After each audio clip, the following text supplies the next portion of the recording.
As she walked through the city, the streets grew louder with the stomps of feet that percussed from the people and the screeches of tyres that berated the ears and brakes of the cars and hovercrafts that sound like nails on a chalkboard. Bune had slowly come to life. Her marbled eyes darted at the sights and sounds around her, and she gathered every detail from them, noting what was happening and where it was happening. She then saw a sign that read Ark and turned down the quiet street. The buildings were old and had seen generations come and go. The brick clad in sandstone as well as brick clad in marble structures ran down the entire road, each having a distinct purpose, and all waving the flag of Saoirse. Time had weathered them and the buildings, but their presence was as bold as the tallest skyscrapers. In front of her institute was a bronze statue of a man named Alexander, who held a sword in his right hand and rode on the back of a lion. Underneath them was a map of the world with writing that read, "Upon the conduct of each depends the fate of all." She tapped the lion on the head as if to pat it, and walked up the steps for her hoplology lesson. The rooms were lit with clear bulbs whose filaments burned bright.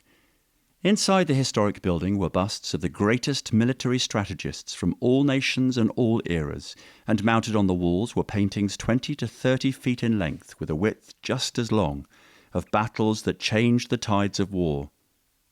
The cherry oak floors looked untouched, but she could hear their age as they creaked and whined at their points of weakness.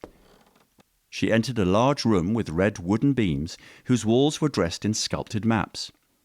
In the middle of the room was a round table with a large opening at its centre. Lorena took her seat and unpacked her study materials. Seconds later, her teacher walked into the war room. He was an older man with dark skin and very short grey hair. His eyes were dark and deep, and paralleled his voice.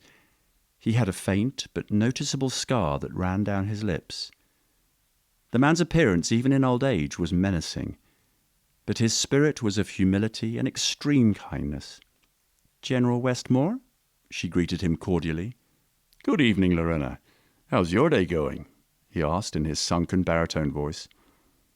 "It's been tough but productive. Just how I like it. How's your day been?" she asked him. "Quiet and peaceful. Just how I like it. Are you ready for today's lesson?" Westmore asked. "Let's get to it," she said optimistically.